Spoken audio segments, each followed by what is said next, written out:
नमस्कार, मैं हूं हरिशंकर व्यास। सेंट्रल हॉल में आपका स्वागत है। बिहार के मुख्यमंत्री नीतीश कुमार का मिशन 2019 बन गया है। वे घोषित अघोषित तौर पर प्रधानमंत्री पद के उम्मीदवार होंगे, तभी उन्होंने जनता दल यू की कमान अपने हाथ में ली है। वे अपने मनमाफिक जनता दल यू को 2019 की चुनौती के लिए तैयार करेंगे। जो उन्होंने कहा है कि राष्ट्रीय अध्यक्ष बनने का और अर्थ न निकाला जाए। उनकी प्राथमिक जिम्मेवारी बिहार के लोगों की उम्मीदों को पूरा करना है। उन्होंने कहा कि प्रधानमंत्री पद के लिए उनकी योग्यता के बारे में फैसला तो जनता करेगी। दरअसल ऐसा कहना भी प्रधानमंत्री पद के लिए नीतीश कुमार की पोजीशनिंग है। नीतीश कुमार का महत्वाकांक्षी बनना गलत नहीं है। आज की तारीख में प्रधानमंत्री नरेंद्र मोदी के आगे तीन ही नेता मुखर है: अरविंद केजरीवाल, राहुल गांधी और नीतीश कुमार। तीनों अपने हिसाब से नरेंद्र मोदी के आगे अपनी पोजीशनिंग कर रहे हैं, लेकिन तीनों में कद, उम्र, अनुभव और अलायंस को चलाने की कसौटी में नीतीश कुमार आगे बनते हैं। बिहार में लालू यादव की पार्टी और कांग्रेस के साथ अलायंस बनाकर चुनाव जीतने का नीतीश कुमार ने जो कमाल किया है, उसका जनता में मैसेज है तो राजनीतिक जमात में भी मैसेज है। नीतीश कुमार ने सेकुलर जमात, नरेंद्र मोदी विरोधी मीडिया में अपनी साख बनाई है। मतलब नरेंद्र मोदी और भाजपा के खिलाफ जितनी तरह की राजनीति है, उसकी वे धुरी बने हुए हैं या बन सकते हैं। इसलिए नीतीश कुमार अपने सलाहकार प्रशांत किशोर के साथ 2019 का ताना बाना बुने तो वह सहज स्वाभाविक है। दिक्कत यह है कि बिहार की उनकी गद्दी कांटों का ताज है। बिहार में वे क्या ऐसा प्रदर्शन कर पाएंगे जिससे देश में वैसी हवा बने जैसी मई 2014 से पहले नरेंद्र मोदी की बनी थी? आज इस पर चर्चा है, मगर उससे पहले गपशप और खास सुर्खियां हैं। शुरुआत सियासी गपशप से करते हैं।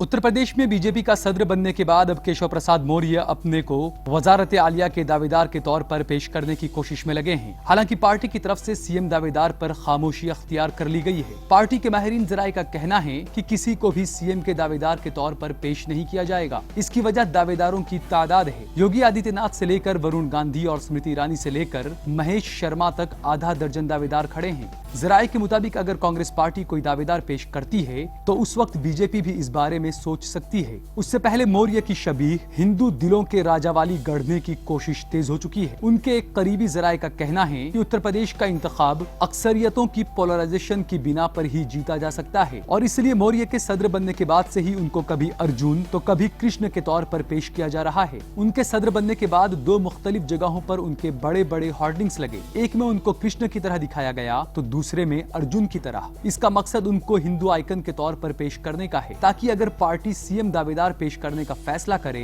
तो पहला नाम उनका आए। वैसे योगी आदित्यनाथ भी इसी तरह से अपने को पेश कर रहे हैं और वरुण गांधी की ऐसी शबीह पहले से रही है। कांग्रेस पार्टी ने एक हिकमत अमली के तहत मोदी फोबिया को अपनी तशहीर की थीम बनाया है। नीतीश कुमार के संघ मुक्त भारत के नारे से एक कदम आगे बढ़कर कांग्रेस ने मुल्क भर में अकलियती वोट को मुत्तहिद करने और खुद को उनका वाहिद मसीहा दिखाने के लिए हर जगह नरेंद्र मोदी का डर दिखाने का फैसला किया है। एक हिकमत अमली के तहत पार्टी ने तय किया है कि वो मोदी के आने या बने रहने का डर दिखाकर वोट मांगेगी। पार्टी ने मगरबी बंगाल में इसकी शुरुआत कर दी है। पहले 2 मरहले की पोलिंग के बाद पार्टी ने तशहीरी थीम बदली है और ये कहना शुरू कर दिया है कि ममता बनर्जी को वोट देने का मतलब मोदी को वोट देना है। आइंदा मरहलों में मुस्लिम अक्सरियत वाले इलाकों में वोटिंग होनी है और कांग्रेस व बायां महाज दोनों को खदशा है कि मुसलमानों का वोट तृणमूल कांग्रेस की तरफ भी जा सकता है। तभी ये तशहीर शुरू की गई है। तमिलनाडु में ईसाई और मुस्लिम वोट डीएमके और कांग्रेस इत्तेहाद की तरफ लाने के लिए वहां भी ये तशहीर होगी कि जयललिता को वोट देने का मतलब मोदी को वोट देना है। हालांकि वहां अकलियती वोट कम है, फिर भी कांग्रेस इसकी तशहीर करेगी। कांग्रेस के माहिरीन जराये का कहना है कि उत्तर प्रदेश में यही तशहीर मायावती के खिलाफ की जाएगी। बीएसपी से मफाहमत की कोशिशें नाकाम होने के बाद कांग्रेस ये तशहीर करेगी कि मायावती को वोट देने का मतलब मोदी को वोट देना है। सपा और कांग्रेस दोनों को अकलियती वोट बीएसपी की तरफ जाने को लेकर शको शोबा है। वजीर आजम नरेंद्र मोदी ने असम में तशहीर के दौरान वजीर आला तरुण गोगोई की उम्र का हवाला दिया तो उसे लेकर जबरदस्त तनाजा हुआ। कांग्रेस ने मोदी से माफी मांगने तक का मुतालबा किया, लेकिन बुजुर्ग रहनुमाओं की उम्र का हवाला देना कोई नई बात नहीं है।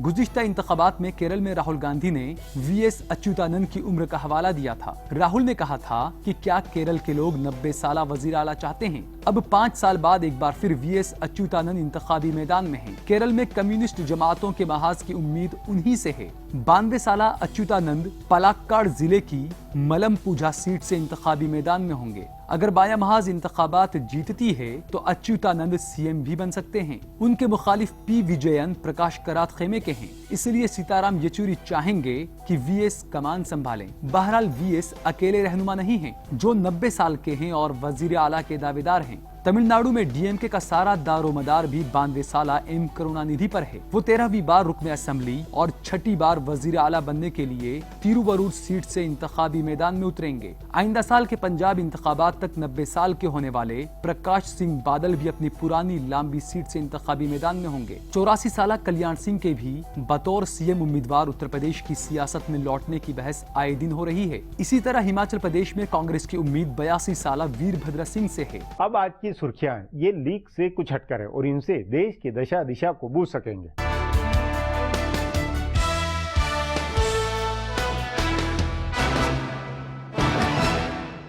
उत्तराखंड में सदारती राज नाफिज किए जाने के मरकजी हुकूमत के फैसले को चैलेंज देने वाली अर्जी पर समाअत करते हुए हाईकोर्ट ने बहुत बड़ी तंकीद की है। हाईकोर्ट ने कहा है कि सदर मोहतरम के फैसले का कानूनी तज्जिया लिया जा सकता है, क्योंकि वो गलत भी हो सकते हैं। मामले की समाअत के दौरान जब मरकजी हुकूमत की तरफ से कहा गया कि सदर मोहतरम ने अपने इख्तियारात से आइन के आर्टिकल 356 का इस्तेमाल किया और सूबे में सदारती राज का निफाज किया, तब चीफ जस्टिस KM जोसेफ और जस्टिस VK बिष्ट ने कहा कि लोगों से गलती हो सकती है, चाहे वो सदर मोहतरम हो या जज। अदालत ने कहा कि सदर मोहतरम के सामने रखी गई हकीकत की बुनियाद पर किए गए फैसले का तज्जिया हो सकता है। गुज़िश्ता 3 दिन से इस मामले की मुसलसल समाअत हो रही है। आज महावीर जयंती की छुट्टी के बावजूद अदालत ने समाअत की।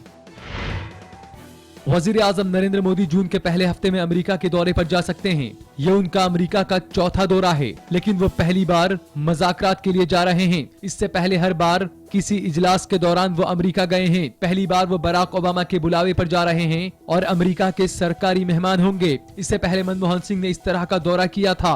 इस दौरान वजीर आजम नरेंद्र मोदी अमेरिकी पार्लियामेंट के ज्वाइंट सेशन को खिताब कर सकते हैं। कहा जा रहा है कि अमेरिकी सदर बराक हुसैन ओबामा रिटायर होने से पहले मोदी से मिलना चाहते थे और हिंदो अमेरिका के मसले पर बात करना चाहते थे, इसलिए मोदी अमेरिका जा रहे हैं।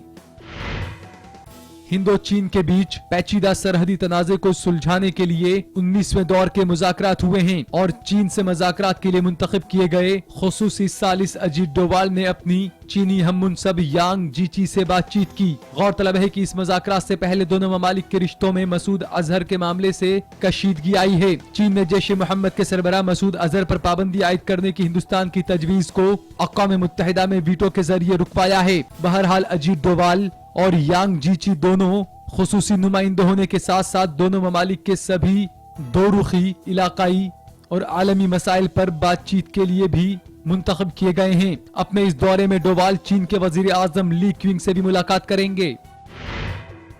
दिल्ली के वजीर आला अरविंद केजरीवाल ने अफसरान को काफी सख्त लहजे में नसीहत दी है। उन्होंने कहा है कि लोग हुकूमत के कामकाज से खुश हैं और उनकी हुकूमत 10-15 साल तक कहीं जाने वाली नहीं है। केजरीवाल ने कहा कि आइंदा कई सालों तक आपकी ही हुकूमत रहने वाली है, इसलिए अफसरान के पास और कोई रास्ता नहीं है। केजरीवाल ने कहा कि वो सब कुछ बर्दाश्त कर सकते हैं, लेकिन पॉलिटिक्स नहीं। इसलिए जिसको पॉलिटिक्स करनी है वो इस्तीफा दे और इंतखाबात लड़कर सामना करें। उन्होंने दानिश अफसरान की हड़ताल का जिक्र करते हुए कहा कि यह हड़ताल पॉलिटिक्स के तहत की गई थी, क्योंकि इसके बारे में बात करने के लिए कोई भी हुकूमत के पास नहीं आया था। फिलहाल अब एक ब्रेक है, फिर खुलासा होगा।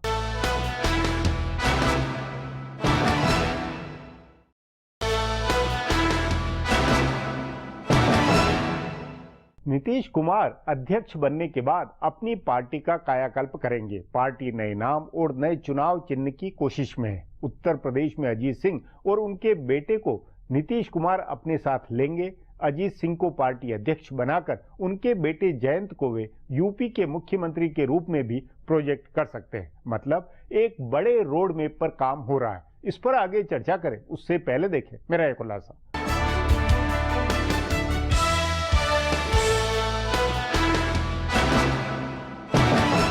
नीतीश कुमार ने मिशन 2019 की तैयारियां शुरू कर दी है। नरेंद्र मोदी ने भी 2012 में मुसलसल तीसरी बार इंतखाब जीतने के बाद मिशन 2014 की शुरुआत की थी। उसी तरह नीतीश ने 2015 में मुसलसल तीसरा इंतखाब जीतकर अपने मिशन की शुरुआत की है। उनका जेडीयू के कौमी सदर बनना और फिर संघ मुक्त भारत बनाने का ऐलान करना इस तैयारी का इशारा है। उनकी इंतखाबी हिकमत अमली बनाने वाले प्रशांत किशोर इस वक्त उनके मुशीर हैं और कांग्रेस के लिए भी काम कर रहे हैं। इसलिए जाहिर है कि नीतीश की तहरीक में कांग्रेस का अहम किरदार रहेगा। वो किरदार कैसा रहेगा इसका अंदाजा अभी नहीं लगाया जा सकता है। नीतीश कुमार के लिए मुस्बत बातों में सबसे पहली बात उनकी छवि है। उन्होंने इंसाफ के साथ बेहतर हुकूमत देने की छवि बनाई है। आइंदा आम इंतखाबात में वजारत उज़्मा के दूसरे दावेदारों के मुकाबले उनकी ये छवि ज्यादा कारगर होगी। संघ मुक्त भारत का उनका नारा भी उन्हें एक बड़े वोटर ग्रुप के साथ जोड़ सकता है। इसके अलावा आने वाले दिनों में जनता दल यू की तौसी होने वाली है। नीतीश कुमार एक नई पार्टी बनाकर उसमें चौधरी अजीत सिंह,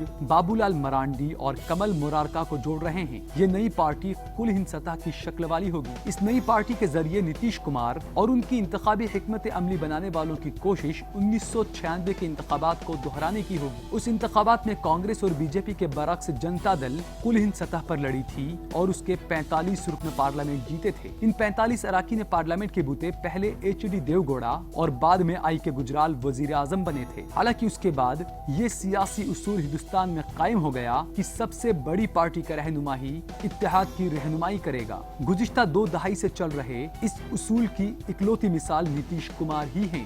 वो इत्तेहाद की छोटी पार्टी से होने के बावजूद बिहार में हुकूमत के कायद हैं। ऐसा ही कुछ जादू वो आइंदा साल आम इंतखाबात में करना चाहते हैं, लेकिन उनकी इस तहरीक में कुछ रुकावटें भी हैं। सबसे पहली रुकावट खुद कांग्रेस पार्टी है, जिसके रहनुमाओं ने कहा है कि वो कौमी सतह पर कोई इत्तेहाद नहीं करेंगे। उन्हें राहुल गांधी को वजारत उज़्मा का उम्मीदवार बनाना है। इसके बाद सूबाई इलाकाइयों के आपसी झगड़े हैं। DMK बनाम अन्ना DMK, बाया महाज बनाम तृणमूल कांग्रेस, सपा बनाम BSP और कांग्रेस बनाम बीजू जनता दल के ऐसे झगड़े हैं जिनके बीच बीजेपी या कांग्रेस मुखालिफ एक महाज बनाना किसी के लिए भी मुमकिन नहीं है। फिर इलाकाइयों का चैलेंज अपनी जगह है। ममता बनर्जी की पार्टी के रहनुमा इस तैयारी में हैं कि अगर वो दूसरी बार वजीर आला के ओहदे पर हलफ लेती हैं तो उसके बाद दिल्ली 2 घंटे की दूरी पर है। ऐसे ही अरविंद केजरीवाल दिल्ली के बाद पंजाब, गोवा, हिमाचल प्रदेश और छत्तीसगढ़ में अपने पैर फैला रहे हैं और उनकी ख्वाहिश भी वजीर आजम बनने की है। इसके बावजूद अगर नीतीश कुमार आइंदा 3 साल में अपनी नई पार्टी की जड़ें दूसरे सूबों में फैलाते हैं, बिहार में अच्छे कामकाज की हवा बनाते हैं और बीजेपी मुखालिफ महाज में दूसरी जमातों को जोड़ने की ठोस पहल करते हैं, तो अगले आम इंतखाबात बेहद दिलचस्प हो जाएंगे। संघ मुक्त भारत के उनके नारे पर उनके साथ कुछ पार्टियां जुड़ सकती हैं, लेकिन आम वोटरों को जोड़ने के लिए कोई नया नारा और नया एजेंडा लाना होगा। अब एक ब्रेक है, उसके बाद नीतीश कुमार की राजनीति पर चर्चा करेंगे।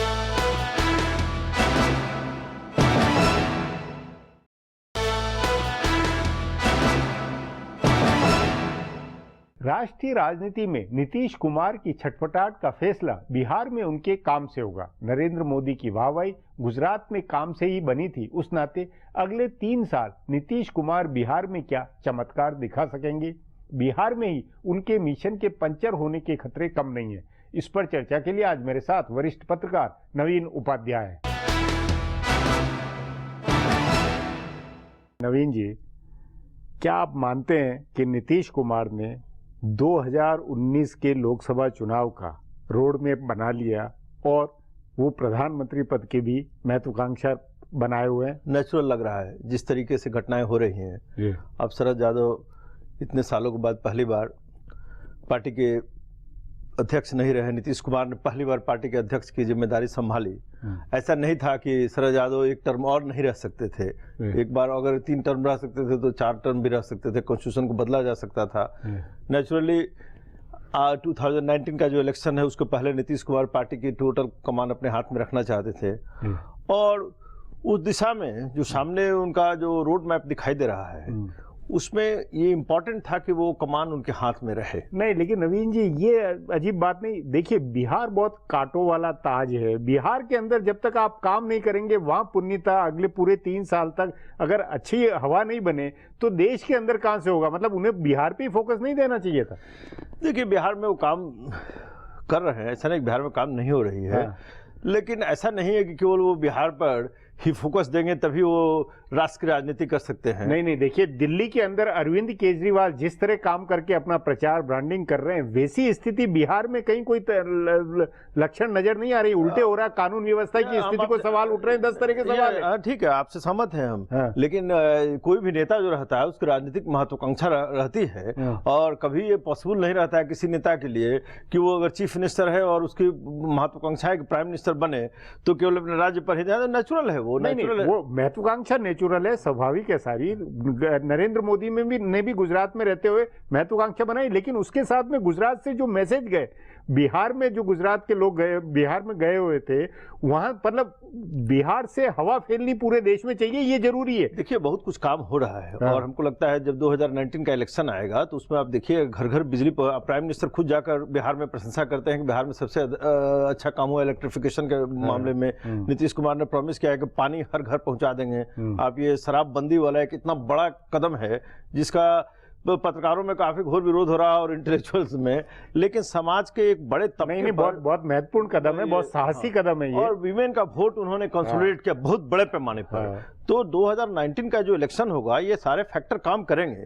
तो एक तरीके से हम मान के चल रहे हैं कि नीतीश कुमार इस बात से आश्वस्त हैं कि बिहार में जिस तरह जातिगत राजनीति होती है उसमें वो लालू यादव के साथ हैं, और ये डेवलपमेंट के जो काम करेंगे तो बिहार उनका सिक्योर्ड है, और उसके बाद वो तब राष्ट्रीय राजनीति में अपनी महत्वाकांक्षा को साकार करने के लिए कदम उठा रहे हैं। नवीन जी, इसमें कांग्रेस जो कि राष्ट्रीय दल है, कांग्रेस और राहुल गांधी ने नीतीश कुमार को कितना भरोसा दिया, या नीतीश कुमार उनसे कितना भरोसा मानते कि वो भी आगे अलायंस की राजनीति में उन्हें आगे करेंगे, या अभी इस पे जल्दबाजी होगी सोचना? इस पर जल्दबाजी होगी सोचना। मेरा मानना है कि कांग्रेस कभी नहीं चाहेगा कि दूसरा कोई नेता उभर कर आए जो राहुल गांधी को चैलेंज कर सके। नेचुरल है, कोई पार्टी नहीं चाहेगी, लेकिन एक ऐसी परिस्थिति उभर कर आ सकती है, और जो हमारा मानना है कि नीतीश कुमार उसी दिशा में प्रयास कर रहे हैं कि उनकी पार्टी हो, वो अलायंस करने के बाद और मर्जर, कुछ लोगों के साथ मर्जर हो, जेवीएम, अपना दल, चाहे आरएलडी, ये सब मर्ज करके और वो एक ऐसा एक पार्टी खड़ा कर सके, मतलब एक अलायंस बनाना, एक कुछ करना, वो जो कि वो थर्ड पार्टी के रूप में वो पार्लियामेंट में उनकी शक्ति रहे। बीजेपी, कांग्रेस और थर्ड पार्टी 25, 30, 40 सीट्स, अगर 35 सीट्स आते हैं एक नहीं, लेकिन उसमें तो ममता बनर्जी को ज्यादा सीटें होगी, महाराष्ट्र की 48 में से न जाने क्या गणित बैठे, या जयललिता जी क्या बैठे, यही रहेगी कि वो एक थर्ड पार्टी के रूप में उभर कर आ सके। तो जो एक कांग्रेस को अगर उस तरीके से सफलता नहीं मिल पाती है जो कांग्रेस सरकार बना सके, तो ऐसी स्थिति में एक ओपन रहता है एक पॉसिबिलिटी कि वो स्नीक इन कर सकते हैं। उसके लिए जरूरी है कि वो एक थर्ड पार्टी के रूप में उभर कर आ सके जनता दल। इसमें अभी क्योंकि अजीत सिंह से सहयोग की बात या बाबूलाल मरांडी से सहयोग की बात, क्या कुछ तालमेल की बात, अरविंद केजरीवाल के साथ नीतीश कुमार की केमिस्ट्री क्या बनेगी या नहीं बनती लगती? देखिए अभी नीतीश कुमार का जो लग रहा है वो एक्सपेंशन की कोशिश कर रहे हैं, न कि अलायंस की। अलायंस इलेक्शन के दौरान आएगा, अभी पार्टी को विलय के लिए, वो जो होगा उनका अलायंस बनाने का वो तो 2019 के इलेक्शन के पहले होगा। राइट नाउ फर्स्ट प्रायोरिटी है कि पार्टी को एक्सपेंशन, और उत्तर प्रदेश के इलेक्शन में वो चाहेंगे कि एक बहुत ही बड़ी भूमिका वो अदा कर सके। कि हो सकता है कि नीतीश कुमार को एक कुर्मी लीडर के रूप में भी वहां पर प्रोजेक्ट कर सकते हैं लोग। 9-10% वहां पर कुर्मी है। और बुनियादी तौर पर बिहार से बाहर उनकी अप्रोच में सोशल इंजीनियरिंग का ही फैक्टर चलता है कि जैसे वहां उन्होंने सोशल इंजीनियरिंग की, वैसे देश के अंदर भी अलग अलग इलाकों में सोशल इंजीनियरिंग करके वो अपनी कुछ गणित बनाए। ये कर सकते हैं। देखिए नीतीश कुमार ने एक चीज का क्रेडिट देना पड़ेगा उन्होंने कि जिस तरह का सोशल इंजीनियरिंग उन्होंने सक्सेसफुल किया है कि वो जिस कास्ट से आते हैं वो कभी नीतीश कुमार नहीं चाहते हैं कि उनका प्रोजेक्शन एक कास्ट लीडर के रूप में हो। 2% वो जिस कास्ट से आते हैं उसका 2% वोट है, लेकिन वो आज बिहार जैसे कास्टिस्ट जगह पर वो रूल कर रहे हैं 15 समय से कर रहे हैं अलायंस के साथ। तो 5वीं बार चीफ मिनिस्टर बन रहे हैं। तो कहीं ना कहीं ये शो करता है कि वो सोशल इंजीनियरिंग के हाँ। वो मास्टर के रूप में उभर कर आए हैं वो। और उसका प्रयोग अब वो राष्ट्रीय स्तर पर करेंगे वो कर उत्तर सकते भारत हैं। में। अगर आप देखिए तो जो स्टेटमेंट उन्होंने दिया अभी हाँ कि रिजर्वेशन को हाँ, प्राइवेट सेक्टर में लागू किया जाए, हाँ। ये एक ऐसे समय पर आया है जबकि कहीं कहीं से भी वो आवाज उठनी शुरू हो गई कि रिजर्वेशन को कम किया पर विचार किया जाए, रीथिंकिंग किया जाए। हाँ। तो वो इस दिशा में जो उनकी राजनीति है उसको आगे बढ़ाने की कोशिश कर रहे हैं। नवीन जी, बातचीत को यही समाप्त करेंगे। प्रोग्राम में आने के लिए बहुत बहुत धन्यवाद। हमारा प्रोग्राम अब यहीं खत्म होता है। आग्रह है प्रोग्राम पर अपनी राय hsvyas@nayaindia.com पर ईमेल करके बताएं या hsvyas@Twitter और Facebook/नया इंडिया न्यूज़पेपर पर जाहिर करें। अब फिर कल मिलेंगे इसी चैनल पर इसी समय।